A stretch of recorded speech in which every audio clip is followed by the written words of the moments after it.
राष्ट्रियताको पहरेदारी, जनअधिकारको पक्षमा खबरदारी। यो हो न्युज नेपाल टेलिभिजन। नमस्कार, म विरोध कार्के। सुरुमा हेडलाइन्स न्युज। राष्ट्रपति विद्यादेवी भण्डारीद्वारा नवनियुक्त प्रधानमन्त्री शेरबहादुर देउवाले लिए पद तथा गोपनीयताको शपथ। नेपाली काङ्ग्रेससँगै माओवादी केन्द्रबाट दुई जना मन्त्री नियुक्त।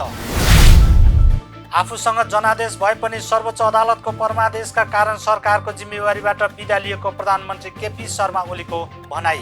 केही समयका लागि मात्रै देखिएको बादललाई हटाउँदै सूर्य उदाउने उद्घोष।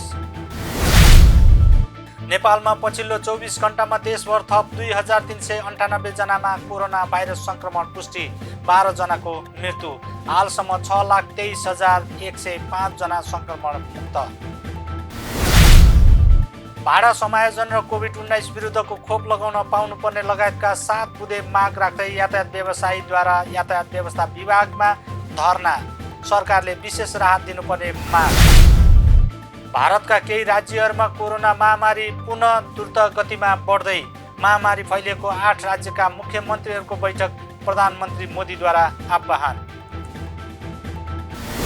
र टोकियो ओलम्पिकको नेपाल यात्रा कार्यक्रममा नेपालको झण्डा बोक्ने खेलाडीको नाम सार्वजनिक। समारोहमा नेपालको झण्डा गौरीका सिंहले बोक्ने नेपाल ओलम्पिक कमिटीद्वारा जानकारी।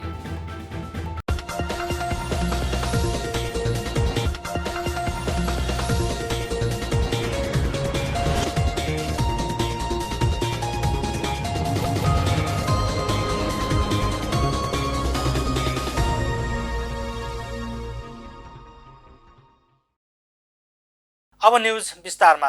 नवनियुक्त प्रधानमन्त्री शेरबहादुर देउवाले पद तथा गोपनीयताको शपथ लिनुभएको छ।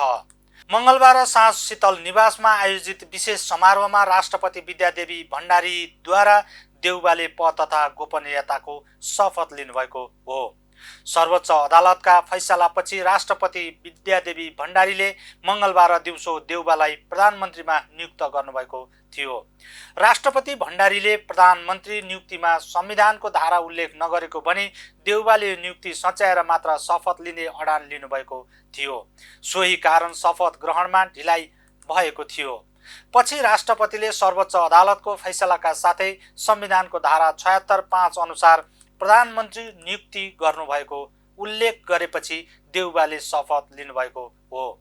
शपथ ग्रहण स्थलमा उपराष्ट्रपति सहित विभिन्न दलका नेता, उच्च पदस्थ सरकारी अधिकारी लगायतको उपस्थिति रहेको थियो। त्यसैगरी नवनियुक्त प्रधानमन्त्री शेरबहादुर देउवाले मन्त्री परिषद गठन गर्नुभएको छ।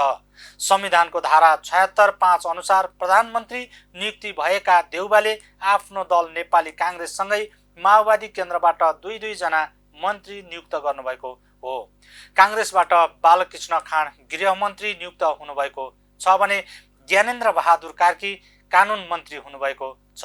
यस्तै माओवादी केन्द्रबाट जनार्दन शर्मा प्रभाकर अर्थ र पम्फा भुसाल ऊर्जा मन्त्री बन्नुभएको छ। प्रधानमन्त्री केपी शर्मा ओलीले आफूसँग जनादेश भए पनि सर्वोच्च अदालतको परमादेशका कारण सरकारको जिम्मेवारीबाट बिदा लिएको बताउनु भएको छ। सर्वोच्च अदालतले प्रतिनिधि सभा विघटनलाई पुनर्स्थापित गर्दै नेपाली काङ्ग्रेसका सभापति शेरबहादुर देउवालाई प्रधानमन्त्रीमा नियुक्ति गर्न परमादेश जारी गरेपछि मङ्गलबार सिंहदरबारबाट विदाई सम्बोधन गर्दै उहाँले जनादेश आफूसँग भए पनि सर्वोच्चको परमादेशका कारण बाहिरिनु परेको बताउनु भएको हो। प्रधानमन्त्री ओलीले अदालतको फैसला आफूहरूको विरुद्ध र संवैधानिक हिसाबले अनुचित भए पनि संविधानको सर्वोच्चता र विधिको शासनमा विश्वास गर्ने पार्टी भएका हैसियतले फैसलाको पालना गर्ने विषयमा पार्टी स्पष्ट रहेको बताउनुभयो। प्रतिनिधि सभा विघटन सम्बन्धी मुद्दामा आधारित रहेर सर्वोच्च अदालतबाट जे जस्ता फैसलाहरू गरिएका छन् तिनका असर मुलुकको लोकतान्त्रिक प्रणाली, दलीय व्यवस्था र राजनीतिमा लामो समयसम्म रहिरहनेछ। लोकतन्त्रको रक्षा, विकास र सुदृढीकरणमा यी फैसलाहरू सहयोगी रहे कि असहयोगी, यिनले राजनीतिक स्थायित्वलाई बल पुर्याए कि क्षति, यसबाट दलीय व्यवस्था बलियो भयो कि कमजोर, समग्रमा राजनीतिलाई फैसलाले अग्रगामी दिशा दिए कि पछाडि फर्काए, यसको समीक्षा भविष्यले गर्ने नै छ। समयले आफ्नो कसीमा घोटेर यिनको औचित्यबारे अग्नि परीक्षा लिँदै जानेछ।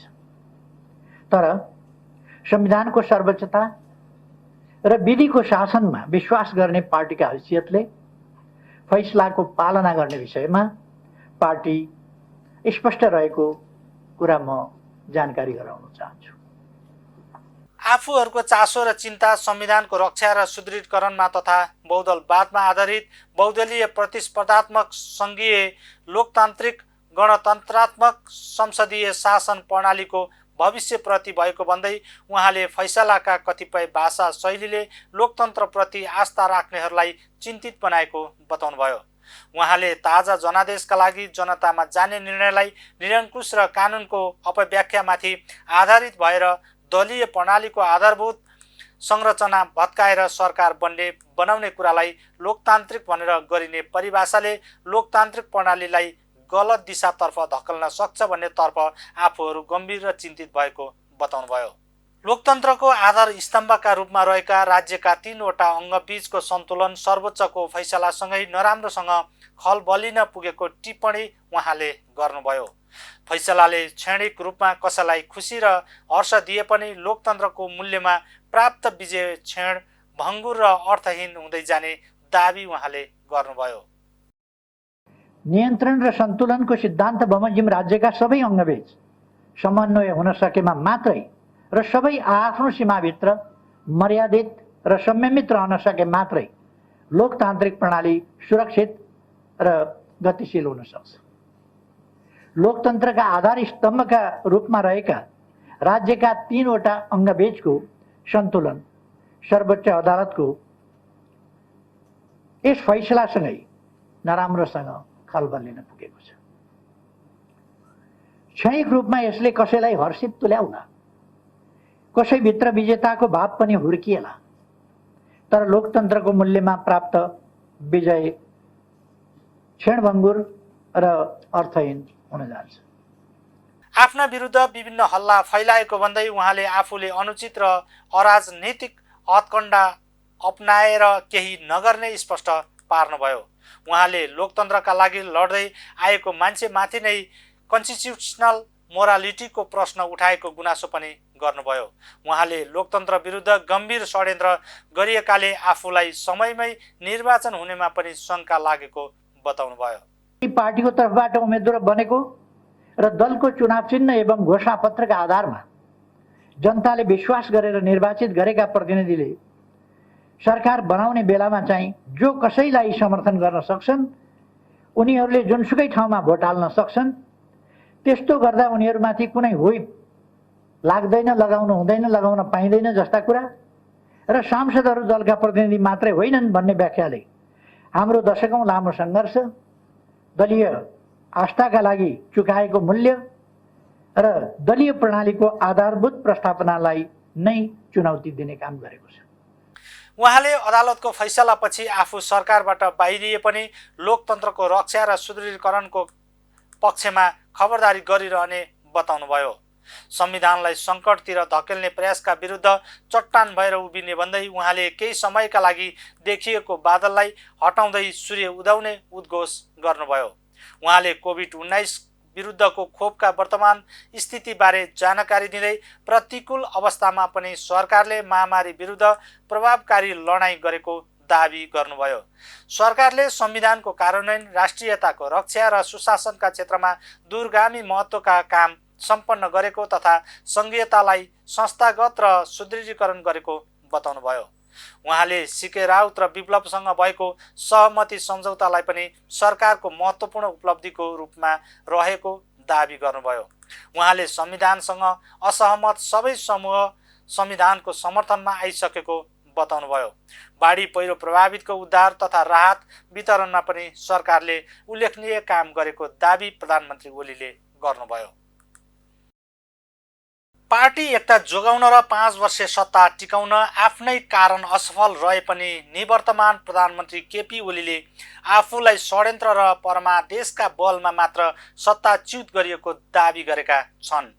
मङ्गलबार देशवासीका नाममा सम्बोधन नाम दिएर ओलीले आफ्नै प्रशंसामा निकै समय खर्चिए, तर आफ्ना कमी कमजोरीप्रति कतै पनि आत्मालोचना गरेनन्। एक रिपोर्ट।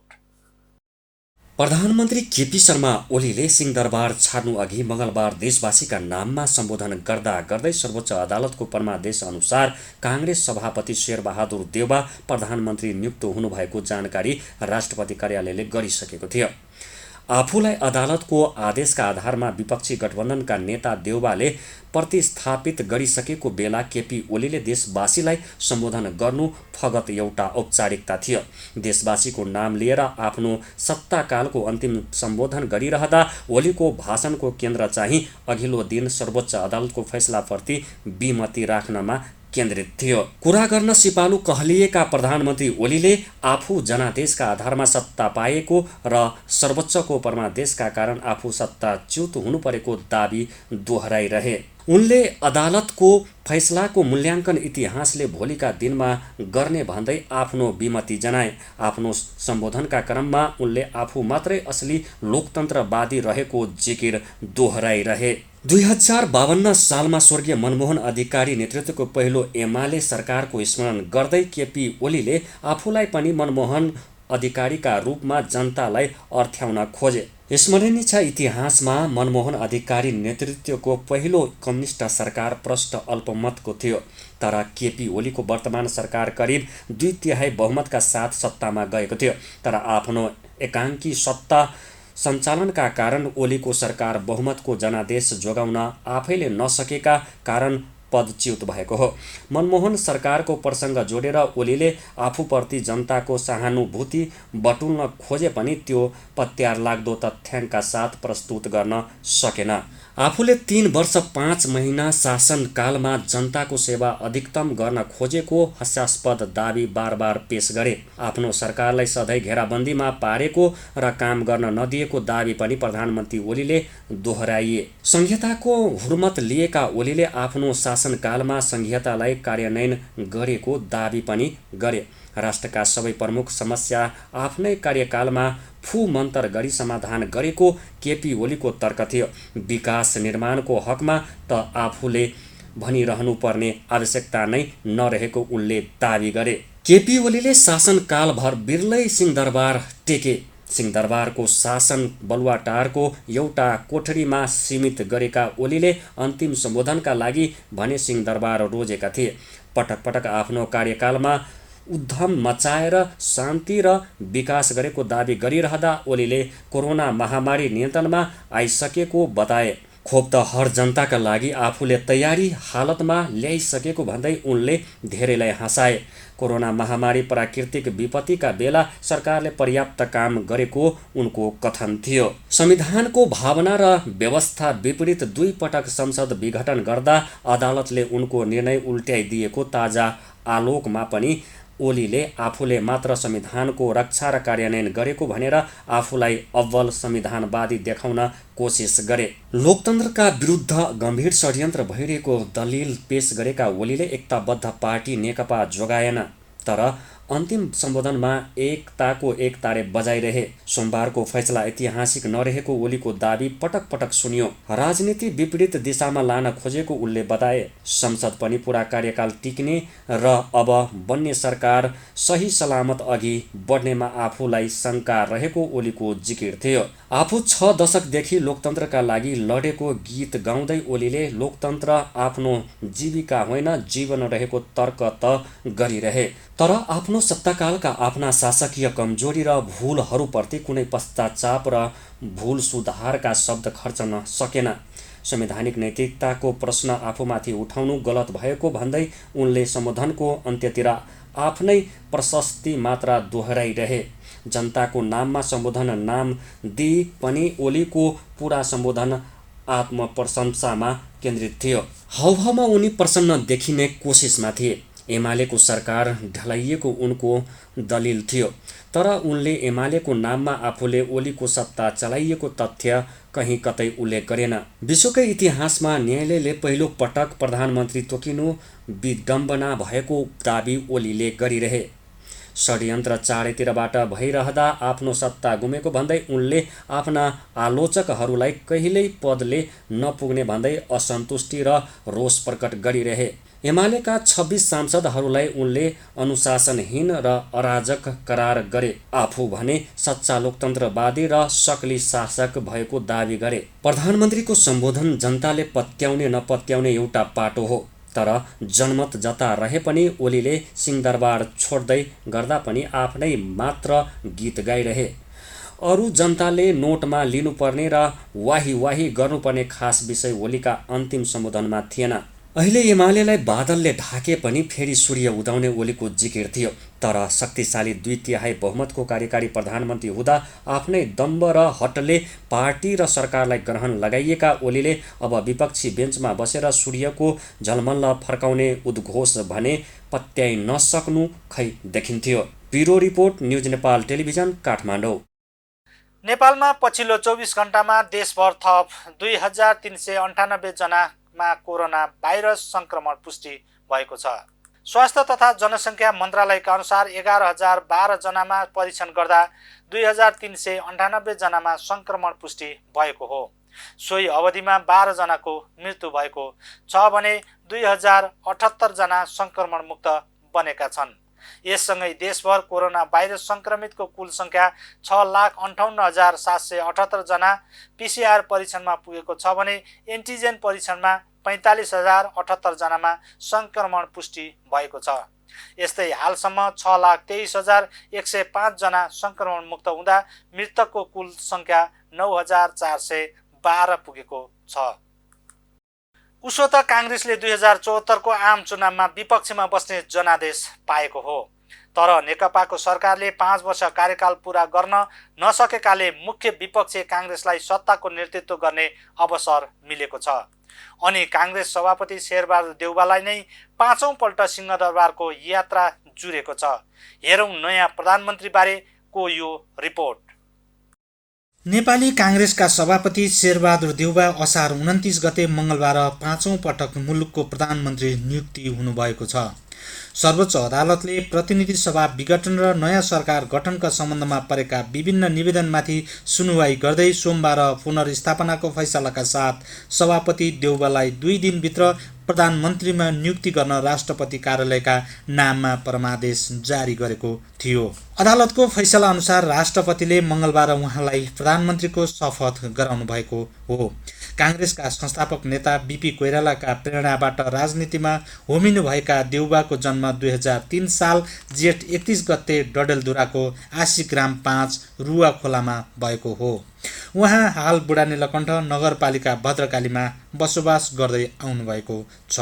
खास गरी विक्रम सम्वत 2017 को राजनैतिक घटनाक्रमपछि नेपालको प्रजातान्त्रिक आन्दोलनमा निरन्तर सक्रिय उहाँ विद्यार्थी आन्दोलनबाट राजनीतिमा होमिनु भएको हो।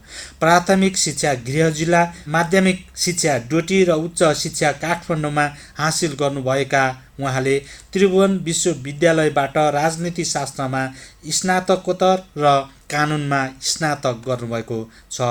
नेपाल विद्यार्थी सङ्घका प्रथम निर्वाचित सभापति एवं संस्थापक सदस्य देउवा राजनीति शास्त्रमा लन्डन स्कुल अफ इकोनोमिक्सका रिसर्च फेलो रहिसक्नु भएको छ। विक्रम सम्वत 2048, 2051, 2056 र 2074 का संसदीय निर्वाचनमा डडेलधुराबाट निर्वाचित उहाँ 2064 र 2070 सालमा भएको संविधान सभाको निर्वाचनमा डडेलधुराका साथै कञ्चनपुर र कैलालीबाट समेत विजयी हुनुभएको थियो। विक्रम सम्वत 2048 मा गृहमन्त्री बन्नुभएका देउवाले त्यसपछि पटक पटक गरी 4 पटकसम्म प्रधानमन्त्रीको जिम्मेवारी सम्हालिसक्नु भएको छ। उहाँ पहिलो पटक 2052 भदौ 26 देखि 2053 फागुन 26 गतेसम्म प्रधानमन्त्री हुनुभएको थियो। त्यसपछि उहाँ 2058 साउन 7 गतेदेखि 2059 असोज 18 गतेसम्म दोस्रो पटक प्रधानमन्त्री हुनुभयो। सोही वर्ष असोज 18मा उहाँलाई तत्कालीन राजा ज्ञानेन्द्रले पदबाट बर्खास्त गर्नुभएको थियो। प्रधानमन्त्री देउबा 2061 जेठ 21 गते तेस्रो पटक प्रधानमन्त्री बने पनि राजा ज्ञानेन्द्रले प्रधानमन्त्री देउबालाई असक्षम भन्दै 2061 माघ 19 गते पुनः पदबाट बर्खास्त गर्नुभएको थियो। प्रधानमन्त्री हुँदा उहाँले पिछडिएको भूभाग, सीमान्तकृत वर्ग, महिला, दलित, जनजाति र मधेसलाई राष्ट्रिय विकास प्रक्रियाको मूलधारमा ल्याउन कर्णाली दलित महिला जनजाति मधेस कदमजमको अवधारणा ल्याउनु भएको हो।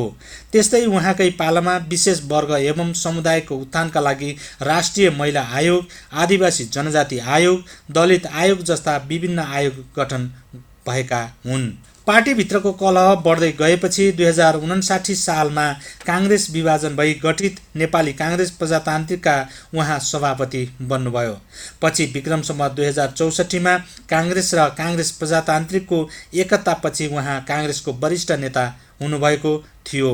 त्यसपछि विक्रम सम्वत 2072 फागुन 24मा सम्पन्न काङ्ग्रेसको 13औं महाधिवेशनमा उहाँ तत्कालीन कार्यवाहक सभापति रामचन्द्र पौडेललाई पराजित गर्दै सभापतिमा निर्वाचित हुनुभएको थियो। सभापति एवं संसदीय दलका नेता देउबा व्यवस्थापिका संसदको बैठकबाट 2074 साल जेठ 23 गते चौथो प्रधानमन्त्री निर्वाचित हुनुभएको थियो। संविधान कार्यान्वयनका लागि उहाँकै नेतृत्वमा 2074 सालमा सम्पन्न तीनै तहका निर्वाचनमध्ये प्रतिनिधि सभाको निर्वाचनमा काङ्ग्रेसले पराजय बेहोरेपछि उहाँले 2074 फागुन 3 गते पदबाट राजीनामा दिनुभएको थियो। सन् 2008 देखि 2012 सम्म सोसलिस्ट इन्टरनेसनलका उपाध्यक्ष उहाँ सन् 2013 देखि उक्त सङ्गठनको अन्तर्राष्ट्रिय उपाध्यक्ष हुनुहुन्छ।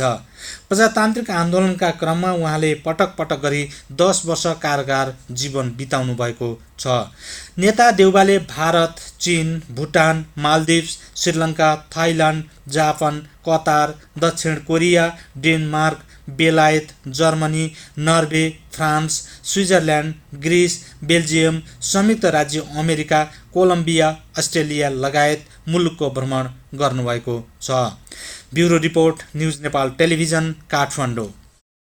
राष्ट्रिय सभा अन्तर्गतको दिगो विकास तथा सुशासन समितिले अधुरा रहेका आयोजनाहरूलाई पूरा गराउनका लागि सरकारको ध्यानाकर्षण गराएको छ। सोमबार बसेको समितिको बैठकले सुरु गरेर अधुरा रहेका आयोजनाहरू के कारणले अधुरा भएका हुन् भन्ने स्थलगत अनुगमनबाट कारण पत्ता लगाई कार्यान्वयनका लागि सरकारलाई ध्यानाकर्षण गराएको हो। त्यस्तै समितिको बैठकले दिगो विकास लक्ष्य हासिल गर्न 15औं पञ्चवर्षीय योजना तथा अन्तर्राष्ट्रिय प्रतिबद्धता अनुसारको कार्यान्वयनको खाका सहित मन्त्रालयहरूको अनुगमन गर्न राष्ट्रिय योजना आयोगलाई निर्देशन दिएको छ। समितिले दिगो विकास लक्ष्य हासिल गर्नका लागि दिगो विकास लक्ष्यको स्थानीयकरण गर्न जरुरी रहेको भन्दै योजना आयोग र सरकारले नीति कार्यक्रम बनाई स्थानीय तह र प्रदेश स्तरमा सबलीकरण गर्दै कार्यान्वयनमा जान उपयुक्त भएकाले सरकारको ध्यानाकर्षण गराएको पनि समिति सभापति तारा देवी भट्टले बताउनुभयो। दिगो विकास लक्ष्य हासिल गर्न 15औं पञ्चवर्षीय योजना र संविधानको मूल मर्म एवं हाम्रो अन्तर्राष्ट्रिय प्रतिबद्धता अनुसारको कार्यान्वयनको खाका सहित योजना आयोगलाई मन्त्रालयगत अनुगमन गर्न गराउने निर्देशन दिने निर्णय गरियो। साथै यस समितिले हरेक मन्त्रालयको अवस्था अनुसार सेक्टरल वाइज अनुगमन पनि गर्नेछ। नम्बर 2, दिगो विकास लक्ष्य हासिल गर्ने दिगो विकास लक्ष्यको स्थानीयकरण गर्न जरुरी छ। त्यसैले योजना आयोग र सरकारले नीति कार्यक्रम बनाई स्थानीय तह र प्रदेश स्तरमा बढी सबलीकरण गर्दै कार्यान्वयनमा जाने उपयुक्त भएकोले सोतर्फ ध्यानाकर्षण गराउने निर्णय गरियो। समितिले विकासका गतिविधिहरूको ढिलाइ हुने कारण र कसरी गुणस्तरको मापन भइरहेको छ भन्ने सन्दर्भमा अध्ययन गर्न कार्यदल गठन गरी सरकार र समितिलाई प्रतिवेदन पेश गर्न पनि राष्ट्रिय योजना आयोगलाई निर्देशन दिएको छ। त्यस्तै मन्त्रालयहरूमा विनियोजन गरेर विभिन्न शीर्षकमा राखिएका बजेटहरू र बिना सार्वजनिक सुनवाई र विशेषज्ञको छलफल बिना रकमान्तर नगर्न सरकारलाई निर्देशन दिएको छ। आगामी आर्थिक वर्षको बजेटलाई पूर्व बजेटको आधारमा विश्लेषण गरी बढीभन्दा बढी दिगो विकास मैत्री बनाएर लानका निम्ति पनि सरकारलाई समितिले निर्देशन दिएको सभापति भट्टले बताउनुभयो। हाम्रा विकासका मुख्य आयोजनामा हुने ढिलासुस्ती किन हुन्छ भन्ने आम जनमानसमा नै स्थापित भएको मान्यतामा हाम्रा खरिद प्रक्रिया नै घटाघटमा हुने टेन्डर प्रक्रिया भएको तर त्यसको गुणस्तर मापन गर्न र आयोजना सम्पन्न भई दीर्घकालीन दिगो विकासको बाधक छ भन्ने गुनासाहरू आइरहेकाले सोको व्यवस्थापन र विकासलाई गति दिने खालको ऐन कानुन र नियमहरूमै व्यवस्था गर्न आवश्यक भएकोले ऐन कानुन र विज्ञसहितको सुस्त टिम बनाई अध्ययन दल गठन गरी सुधार सहितको प्रतिवेदन नेपाल सरकार र यस समितिलाई पेश गर्न राष्ट्रिय योजना आयोगलाई ध्यानाकर्षण गराउने निर्णय गरियो।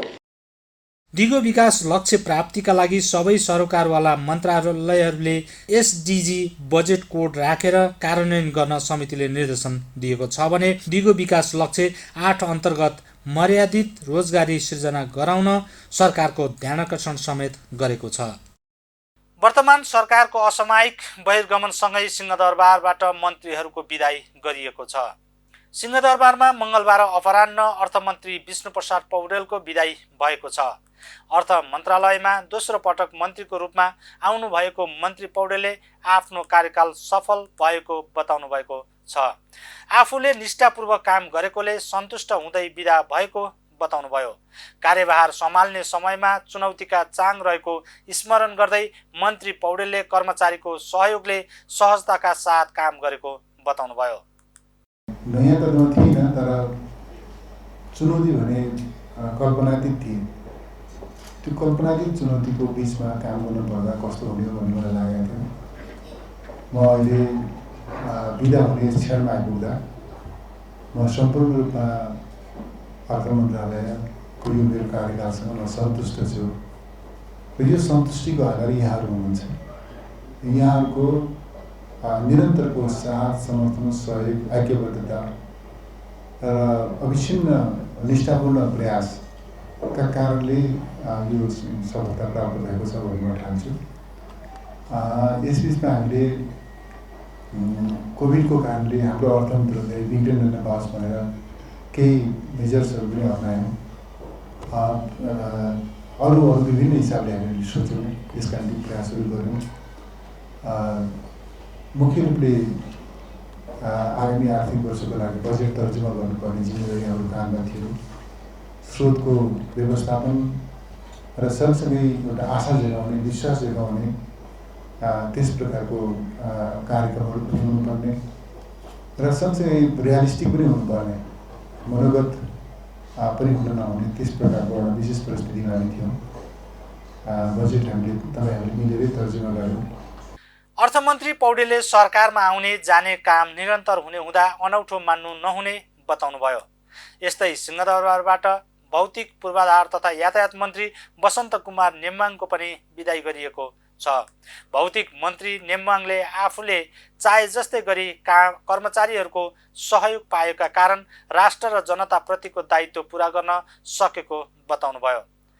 कर्मचारीहरूकै साथका कारण आफूहरूले मन्त्रालयको साख गिर्न नदिएको उहाँले बताउनुभयो। संस्था भनेपछि सबै जिम्मेवारीमा सानो ठुलो जुनसुकै भए पनि संस्थाहरूले को साख बढ्छ, साख बढ्ने काम गरौँ है साथी हो भन्ने आडबाट मैले सुरुवात गरेर साथीहरूलाई अपिल गरेको थिएँ 20 महिना अगाडि। दोस्रो, तपाईँ हामी एकीकृत रूपले यो भावनाबाट, सामूहिक भावनाबाट एकअर्काका सहयोगी बनेर आफ्ना जिम्मेवारी कर्तव्यलाई पालना गर्ने सन्दर्भमा हामीहरू अगाडि गऱ्यौँ भने घर मजबुत हुन्छ। त्यसो भएकाले त्यसलाई नेतृत्व गर्ने, त्यो घरलाई नेतृत्व गर्ने नीतिगत केही त्रुटिहरू छन्, नीतिगत कमजोरी छन्, विगतमा नीतिगत समस्याहरू थुप्रो छन् भने हामी नीतिगत ढङ्गले एक तलाउँदै जानेछौँ। आवश्यक परे निर्देशिका भन्नुहोस्, त्यसलाई नर्म्स भन्नुहोस्, जे भन्नुहोस्, कानुन भन्नुहोस्, विनियम भन्नुहोस्, नियमावली भन्नुहोस्, आवश्यक पऱ्यो भने अन्तर्राष्ट्रिय सन्धिहरूको अनुमोदन भन्नुहोस्, हामी यसलाई नीतिगत रूपले व्यवस्थित गर्दै जानुपर्छ।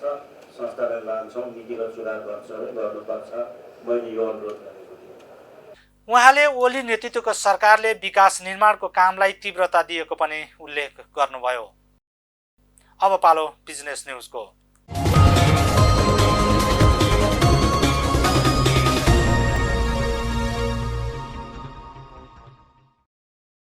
भाडा समायोजन र कोभिड-19 विरुद्धको खोप लगाउन पाउनुपर्ने लगायतका 7 बुँदे माग राख्दै यातायात व्यवसायीहरूले यातायात व्यवस्था विभागमा धरना दिएका छन्।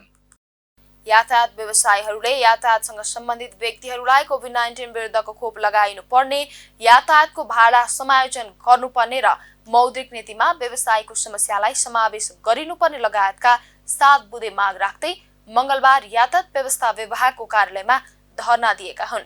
व्यवसायीले यातायातको बीमा छुट समायोजन गर्नुपर्ने, सडक कानून लागू गर्नुपर्ने, यातायातको कागजपत्र नवीकरण र जरिवाना छुट गर्नुपर्ने तथा ढुवानी यातायातको वर्तमान नीति पुनरावलोकन गर्नुपर्ने पनि माग गरेका छन्। आफूहरूको मान सम्बन्धित सरकारवाला विभिन्न निकाय समक्ष पटक पटक राख्दा पनि सम्बोधन नभएकाले आन्दोलनमा आउनुपर्ने बाध्यता भएको सार्वजनिक यातायात केन्द्रीय महासंघका नेपालका अध्यक्ष दोलनाथ खनालले बताउनु भयो। उहाँले सरकारले यातायात व्यवसायीहरूको समस्या समयमै बुझेर सम्बोधन गर्नुपर्ने पनि बताउनु भयो। हामीले यातायात क्षेत्रमा लामो समयदेखि हाम्रा समस्याहरूलाई अवगत गराउने काम राज्यसँग गर्यौं र त्यति गर्दाखेरि राज्य सरकारले नसुनेपछि हामी बाध्य भएर विरोधका कार्यक्रमको रूपमा हामी आज धरनाको कार्यक्रमबाट अगाडि बढिरहेका छौँ। यसभन्दा पहिला हामीले ज्ञापन पत्र दिने विभिन्न निकायहरूमा, नेपाल सरकारका विभिन्न सरकारवाला क्षेत्रहरूमा निकायहरूमा हामीले ज्ञापन पत्र दिने काम गरेका थियौँ। त्यसबाट पनि कुनै सुनवाई नभएपछि हामीले अब विरोधका कार्यक्रमको रूपबाट आज हामी यातायात व्यवस्था विभागमा धरनाको कार्यक्रममा हामी चाहिँ उपस्थित भएका छौँ। र हाम्रो कर्मिक रूपमा हरेक क्षेत्रमा धरना दिने र यसलाई पनि सरकारले व्यवस्था गरेमा फेरि यसलाई हामीले अन्य प्रक्रियाहरूबाट अगाडि बढाउने त्यो कामबाट हामी अगाडि बढिरहेका छौँ। यातायात व्यवसायीले लकडाउनको कारण व्यवसाय नै धरापमा परेको भन्दै सरकारले विशेष राहत दिनुपर्ने बताउँदै आएका छन्।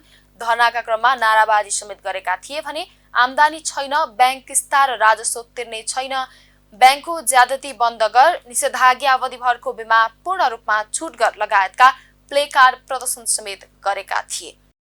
रेस्टुरेन्ट एन्ड बार एसोसिएसन नेपालले रेस्टुरेन्ट तथा बार व्यवसायलाई पुनरुत्थानका लागि 50 लाखसम्म सहुलियतपूर्ण कर्जाको उपलब्ध गराउन माग गरेको छ।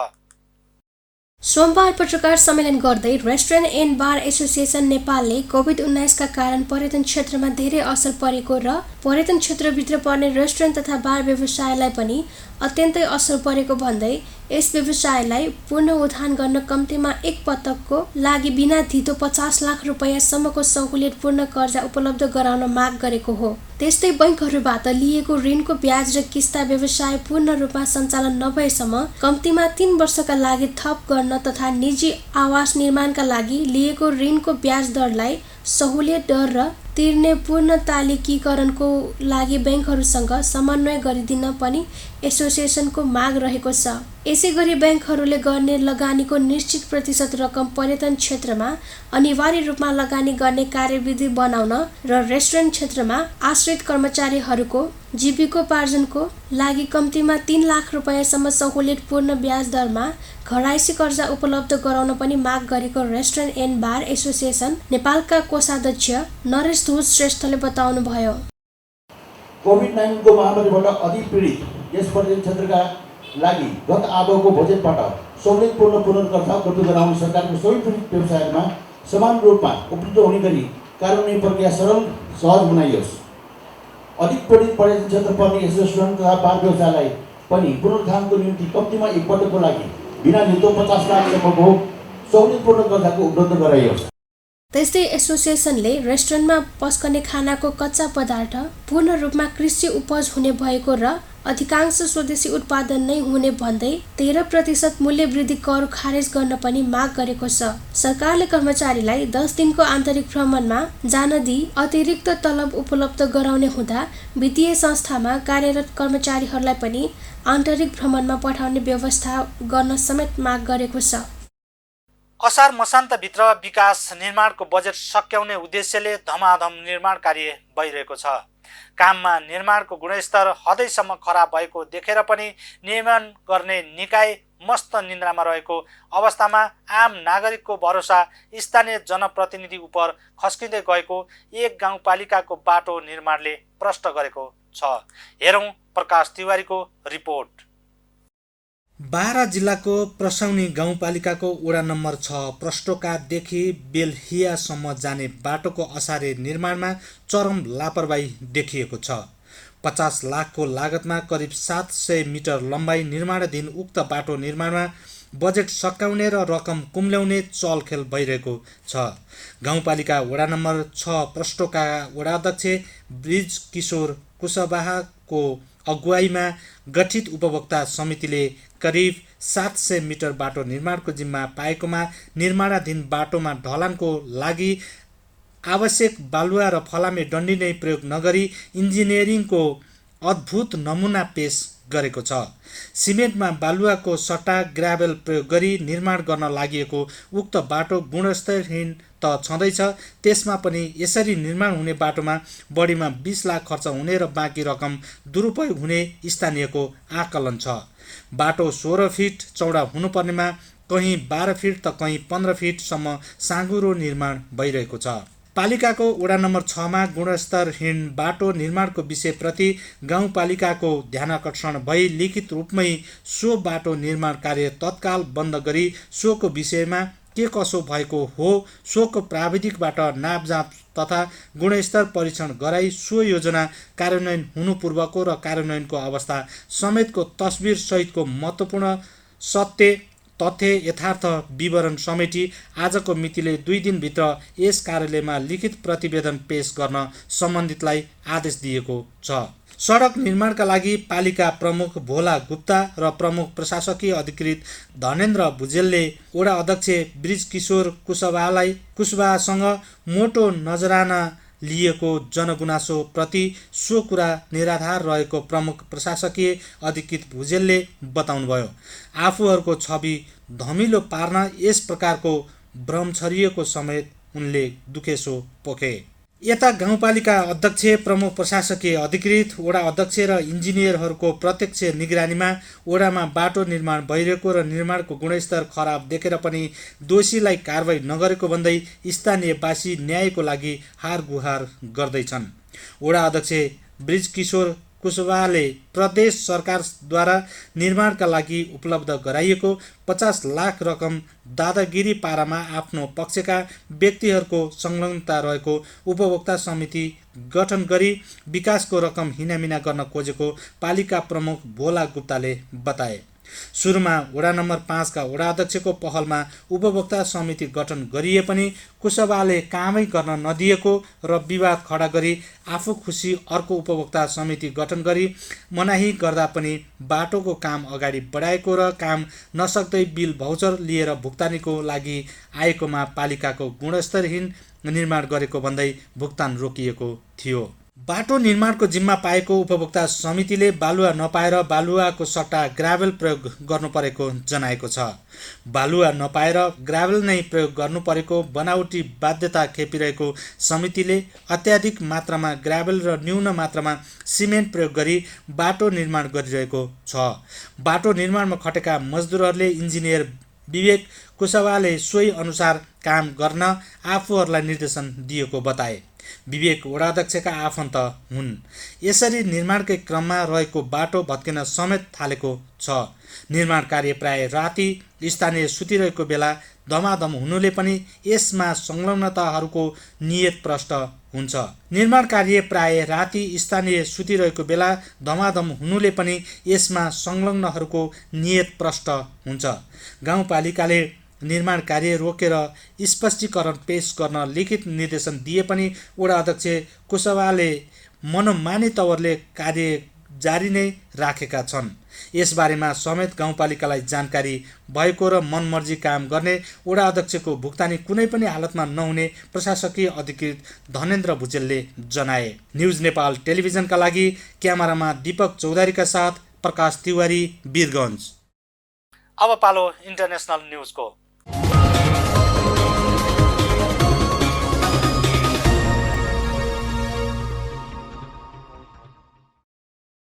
भारतका केही राज्यहरूमा कोरोना महामारी पुनः फैलिएपछि प्रधानमन्त्री नरेन्द्र मोदीले मङ्गलबार आकस्मिक बैठक आह्वान गर्नुभएको छ। प्रधानमन्त्री मोदीले महामारी फैलिएका 8 राज्यका मुख्यमन्त्रीहरूको बैठक आह्वान गर्नुभएको हो।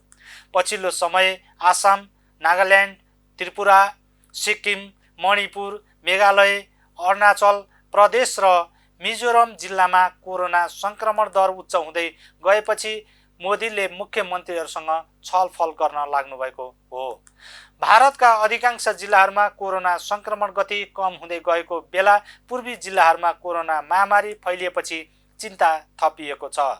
भारतमा कोरोना संक्रमणको तेस्रो लहर व्यापक हुने त्रास बढिरहेको छ। महामारी फैलिएका जिल्लाहरूमा अहिले दैनिक कम्तीमा 6000 का दरले कोरोना संक्रमित थपिने गरेका छन्। भारतभर हिजो 37100 बढी संक्रमित थपिएका छन्। इराकको एक अस्पतालमा आगलागी हुँदा 50 जनाको मृत्यु भएको छ। धेरै घाइते भएको जनाइएको छ। इराकको नसिरिया शहरमा रहेको अल हुसैन अस्पतालको कोभिड वार्डमा आगलागी भएको हो। आगो लाग्नुको कारण खुलेको छैन, तर अक्सिजनको प्लान्ट विस्फोट भएर आगो लागेको हुन सक्ने अनुमान गरिएको अन्तर्राष्ट्रिय सञ्चार माध्यमहरूले जनाएका छन्। 3 महिना अघि मात्रै बनाइएको अस्पतालमा आगलागी भएको हो। आगलागीबाट 70 वटा शैय्या जलेको बीबीसीले जनाएको छ। आगलागीपछि अस्पताल बाहिर बिरामीका परिवार तथा आफन्तले प्रदर्शन गरेका छन्। इराकका प्रधानमन्त्री मुस्तफा अल कादिमीले अस्पतालका प्रमुखलाई पक्राउ गर्न निर्देशन दिएका छन्। अब पालो स्पोर्ट्स न्युजको।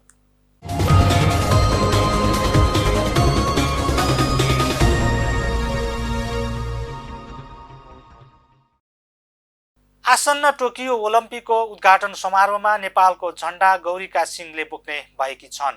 पौडी खेलाडी गौरीकाले यो पटकको टोकियो ओलम्पिकमा नेपालको झण्डा बोक्ने नेपाल ओलम्पिक कमिटीले बताएको छ। टोकियो ओलम्पिकको नेपाल यात्रा कार्यक्रममा नेपालको झण्डा बोक्ने खेलाडीको नाम सार्वजनिक गरिएको हो।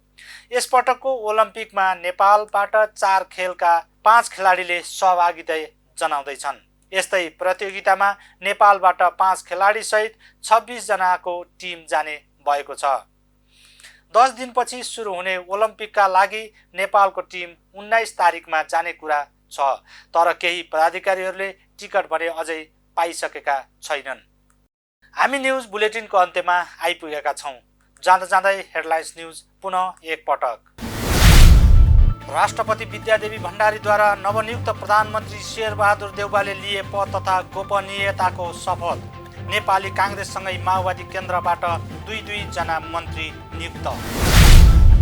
आफूसँग जनादेश भए पनि सर्वोच्च अदालतको परमादेशका कारण सरकारको जिम्मेवारीबाट बिदा लिएको प्रधानमन्त्री केपी शर्मा ओलीको भनाई। केही समयका लागि मात्रै देखिएको बादललाई हटाउँदै सूर्य उदाउने उद्घोष। नेपालमा पछिल्लो 24 घण्टामा देशभर थप 2398 जनामा कोरोना भाइरस संक्रमण पुष्टि, 12 जनाको मृत्यु। हालसम्म 6,23,105 जना संक्रमण मुक्त। भाडा समायोजन र कोभिड-19 विरुद्धको खोप लगाउन पाउनुपर्ने लगायतका 7 बुँदे माग राख्दै यातायात व्यवसायीद्वारा यातायात व्यवस्था विभागमा धरना। सरकारले विशेष राहत दिनुपर्ने माग। भारतका केही राज्यहरूमा कोरोना महामारी पुनः द्रुत गतिमा बढ्दै। महामारी फैलिएको 8 राज्यका मुख्यमन्त्रीहरूको बैठक प्रधानमन्त्री मोदीद्वारा आह्वान। र टोकियो ओलम्पिकको नेपाल यात्रा कार्यक्रममा नेपालको झण्डा बोक्ने खेलाडीको नाम सार्वजनिक। समारोहमा नेपालको झण्डा गौरीका सिंहले बोक्ने नेपाल ओलम्पिक कमिटीद्वारा जानकारी।